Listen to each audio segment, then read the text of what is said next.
You'll see this. What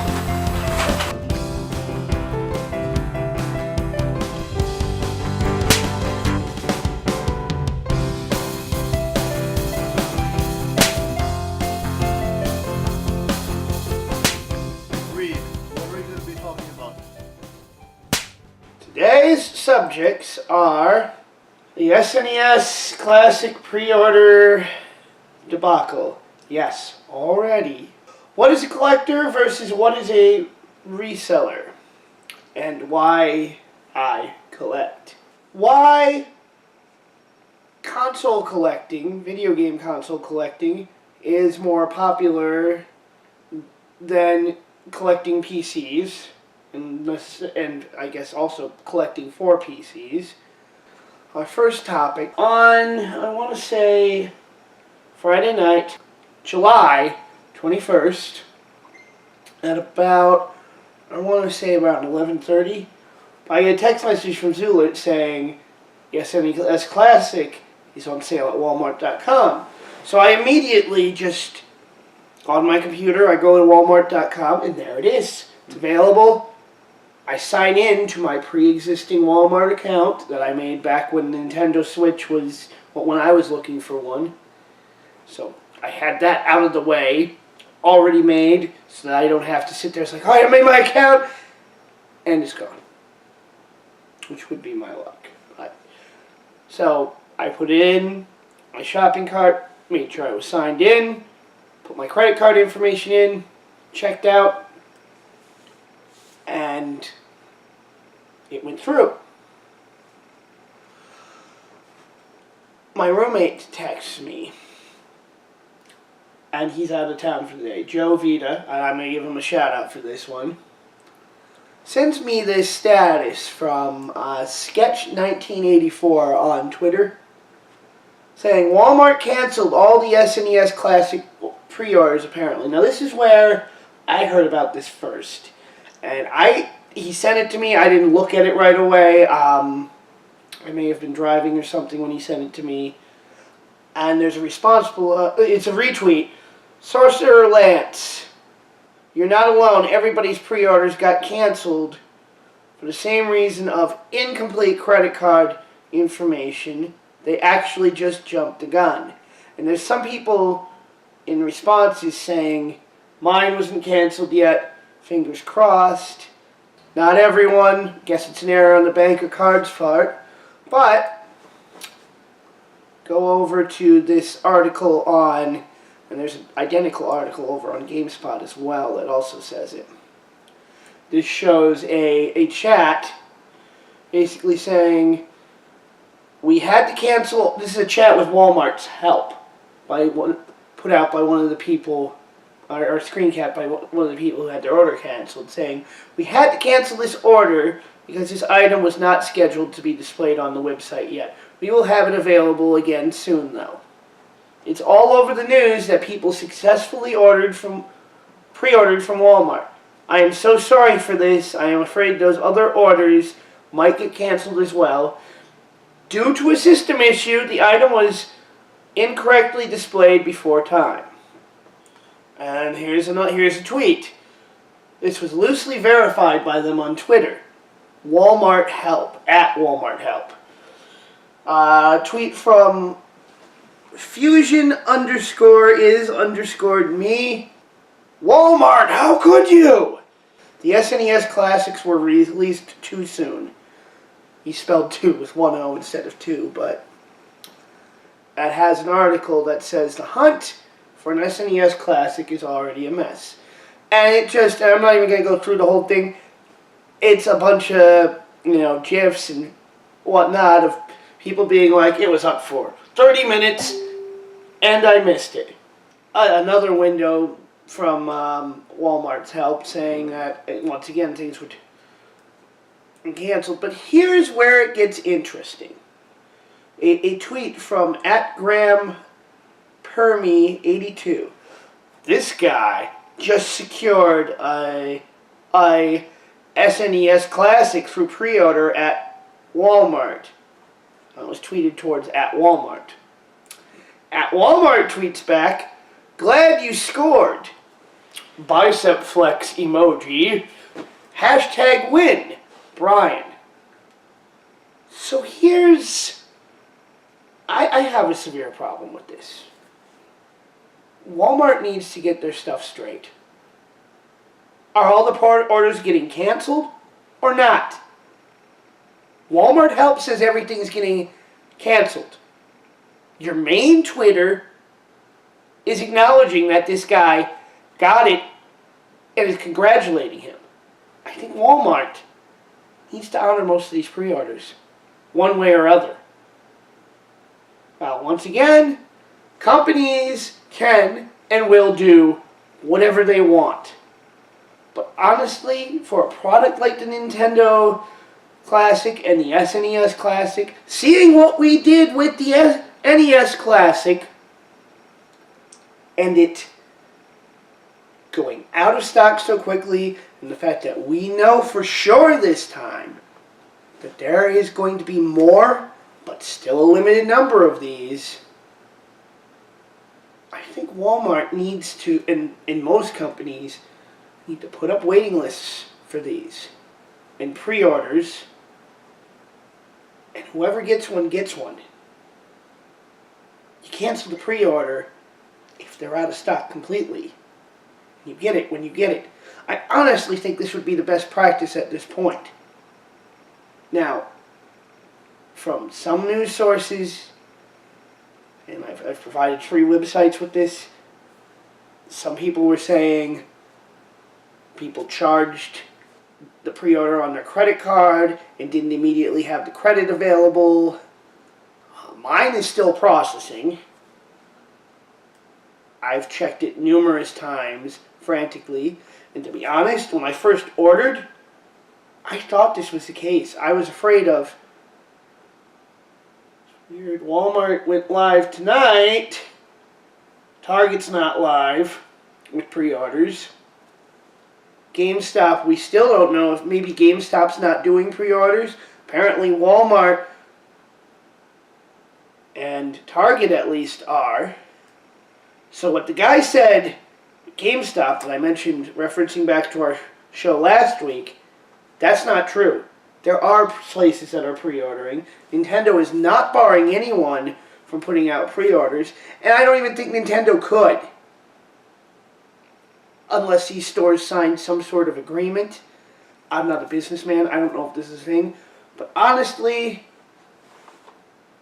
just canceling these, Walmart, I think you need to own it. And if I get this canceled, I'm certainly going to go to help on Walmart. I already have enough reason. I don't need to explain myself not to shop at Walmart. There are many reasons. I'm not going to go into any of them. Most people know what's basically common knowledge about Walmart. I don't shop there almost ever. But now and then, in cases like this, I don't shop at GameStop either. But I got my Nintendo Switch ordered from GameStop because I wanted a Nintendo Switch. But they'll really be nailing themselves in the coffin if I get my order canceled. Is Walmart the only place that's pre-ordering these things, or are there more places? Target's supposed to open up pre-orders at some date in the future. So I guess we don't really know. They're not saying. Yeah. I would hope they would say ahead of time. Uh-huh. Obviously, according to Walmart Help, this went up by accident. According to them, according to their technical support, which is different than Walmart Help, what we just say, anyone who has an order currently is going to have their order canceled. I haven't seen that yet. Well, I mean, if my order's still live. What they're saying,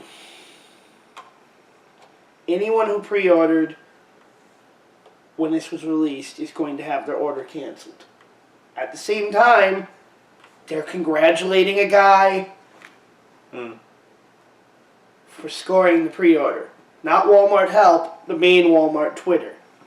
And this is the disconnect I'm getting at, is we've not heard of it.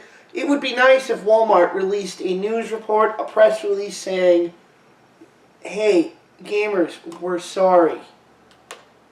They haven't. Well, I mean, if that is indeed the case, where they are...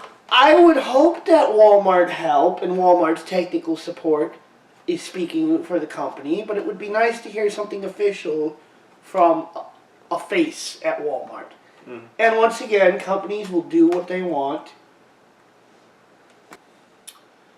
Our next topic is a response to the Not So Common podcast that came out last week.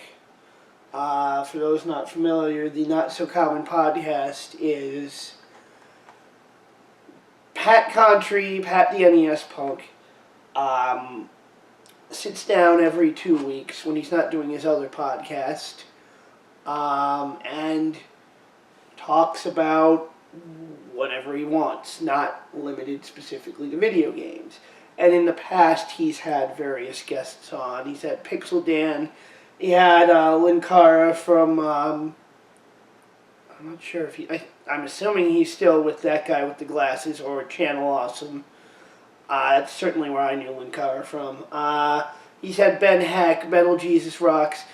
Suffice to say, he's had various YouTubers, various YouTube personalities on his show in past episodes. And they'll sit and talk about anything, not just limited to video games. But in specific, this topic is, what's the difference between a collector and a reseller? We'll just keep this to video games right now. What do you think? Am I a collector of video games, or am I a reseller? Well, I think you're a collector because you don't really sell video games to other people, you know. So. I have. I don't often. I like to keep one copy of things. I don't...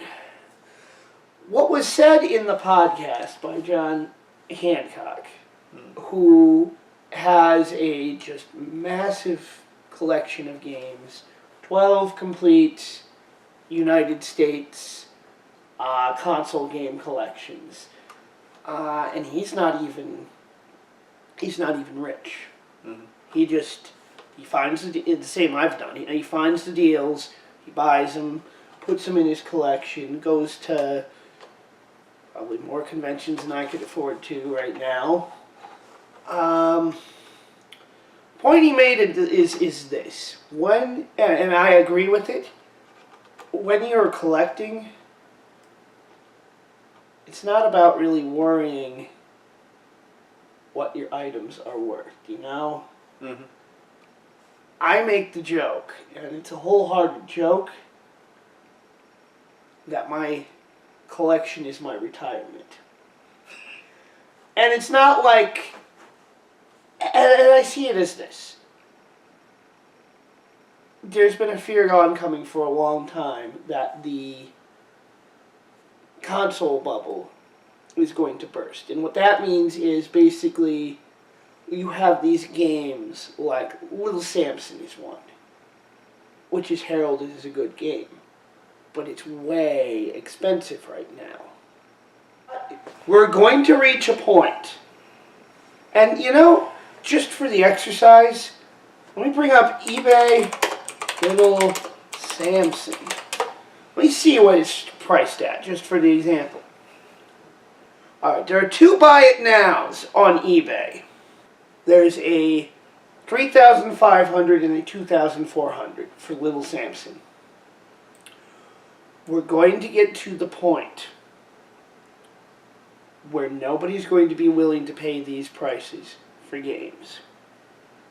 And that's the bubble. And that's what's meant by when it says the bubble bursting. If you remember in the late 90s, early 2000s, we had the tech bubble. All these companies valued way high for their stock prices. And then, all of a sudden, boom! We hit a recession, the tech bubble burst, and no longer were things like Pets.com valued 2 to 3 times more than what they should have been. But I still say, when I'm older, I may condense my collection down.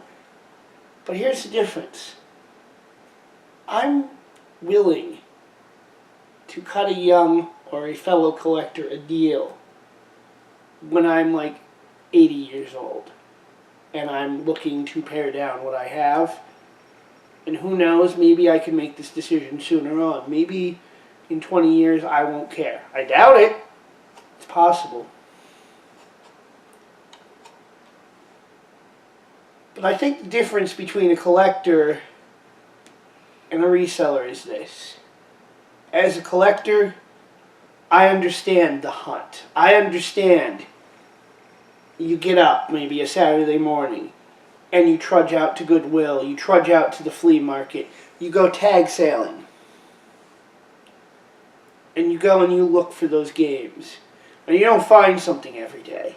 Sometimes you find something. Sometimes you find absolute trash. And sometimes you buy that trash. Think about the Nintendo Wii and how much shovelware is available for that. But I've found stuff for far cheaper than what it's worth at places like Goodwill and at swap meets, flea markets, tag sales that you won't find at a retail store generally. And I say generally, I mean if you go to a mom and pop type retro game store, if you buy in volume, they might cut you a discount, but generally they've got a bottom line they need to meet. And they can't be haggling the way any of these other places would. And I do sometimes like going to the local video game store because I do like to support a local merchant. But resellers, on the other hand, if you're not familiar with the term, are these folks you'll find at a flea market who they'll show up early when people are first setting up at the flea market, possibly before people open, and they'll hit every seller in the flea market and they'll buy up all the good like Nintendo and Sega games and all the rare stuff, and they'll mark it up, you know, to make a profit, maybe $5, $10, $20. So you gotta show. So if you're going to the flea market, you've got to show up early. If you're going to go tag sailing, get out there early. Goodwill is more of a you got to get lucky, and sometimes it's easy to tell when someone's been there. Or I've had them tell me, it's like, oh, you should have shown up a little while ago. We had an Xbox with this Final Fantasy game earlier. You missed it. I'm like, well, that's how it goes. So, our next topic also comes from Pat Contry. His Completely Unnecessary podcast, which is his main podcast that he does with Ian Ferguson. And I'll have a link to this specific video. This is actually a video podcast he does. So there's video footage, or you can listen to it as an audio file on pick your podcast site of choice. There's so many. PC collecting and collecting games on the PC and playing them on the PC is not very popular right now. And I just wanted to touch on my thoughts about that.